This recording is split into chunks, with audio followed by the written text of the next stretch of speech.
Марионетската власт во Скопје ја отвара и последната карта во борбата со неистомислениците.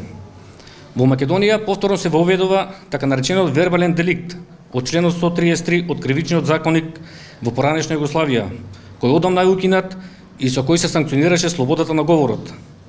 Сега во Македонија вербалниот деликт се применува под називот говор на омраза.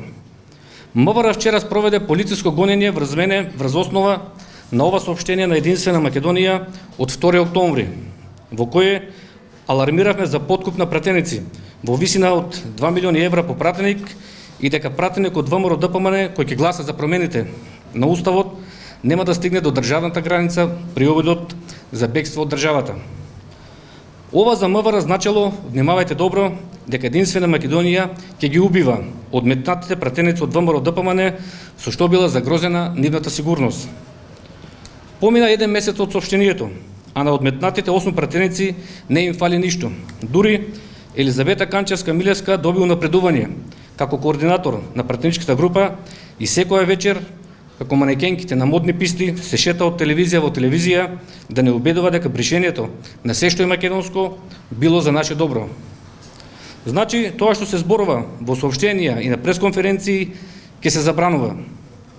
Од друга страна, на Зоран Заев, устата му е полна со демократија, со владење на правото и правната држава.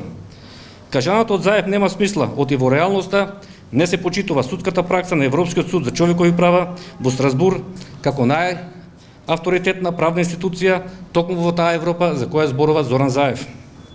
Според судот во Страсбур, политичката дебата подразбира и силни зборови, дури и оно што разните шарени и Соросови инсталации во земјата го сметаат за апокалипса. Дека токму владата треба да биде толерантна кон ваквите наводно деструктивни изблици. Заштитата дадена според членот 10, став 1 од Европската конвенција за човековите права ги опфаќа и ставовите на групи или ставот на едно лице, дури и кога тоа представува шок за мнозинството. Така вели судот во Страсбур. Да илустрирам со најмалку 3 пресуди на судот во Страсбур. Во случајот Оберлих против Австрија се вели дека политичарите кои со своите ставови провоцираат мора да прифатат и провокативни изјави за себе, а не треба посебно да се зборува за провокацијата што ја направија 8 одметнати и уценети пратеници. Во случајот Росирио Бенто и Лопес Гомеш да Силва против Португалија се вели дека острите политички дебати лесно прераснуваат и во лични, а тоа е ризикот кој се прифаќа со учеството во политичкиот живот. Во случајот Кастел против Шпанија се вели дека доминантната позиција што има владата неопходно условува таа да се воздржува од кривични постапки, особено каде што и се достапни други средства за одговор на напади и критики од нејзините противници во медиумите. И сега доаѓаме до клучното прашање. Што подразбира Зоран Заев под политичка борба? Дали тоа е копнешот на Заев да има конструктивна опозиција од типот на овие 8 пратеници, кои сега ќе глумат опозиција? Или да му се умилкуваме на Заев како овие 8 пратеници кои не издржаа и се вклучија во постапката да се избрише се што е македонско? Или да се помириме дека фундаменталното правило во Македонија станува прогонот на неистомислениците? Не, почитувани присутни, овој атак врз слободата на говорот е за да сеат страв и да перат мозок со измислица наречена говор на омраза. Може да не следат, да не прислушкуваат, да не прогонуваат со измислени обвиненија, но ние нема да дозволиме да не го скршат духот. Оти ако не го убијат духот, ќе не го убијат името, идентитетот, историјата и традицијата на македонскиот народ.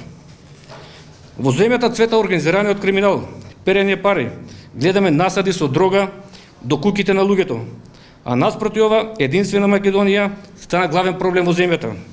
Ни забрануваат настапи на телевизии, не следат, прислушкуваат и ни вршат полициски прогон. Како и да е процесот кој храбро, решително и во интерес на народот го почна Единствена Македонија, македонскиот народ и поголем дел од граѓаните на Република Македонија, веќе не може никој да го сопре. Битката на 30 септември со бојкот на референдум е добиена. Влегуваме во финална битка со злото во Македонија, кој има свое име. Злото се вика марионетска власт во Скопје, купена и контролирана од странски центар, која мора да ја поразиме.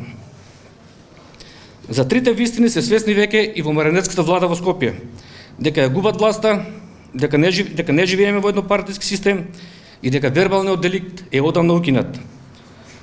Најавуваме се народни македонски протести до паѓањето на оваа ненародна влада со еден услов, а тоа се избори кои нема да ги организира Зоран Заев како премиер. Што би се каже во полициска станица, да нема некоја мерка против вас? Врз основа јас го кажав во ова соопштение што е објавено од партијата на 2 октомври. Значи пред скоро месец дена и со кое сметаат дека сме ја загрозили сигурноста на основните пратеници кои што се одметнаа од ВМРО-ДПМНЕ и коалицијата за подобра Македонија. И сега таа вообичаена постапка се тече и ќе видиме како ќе реагираат понатаму.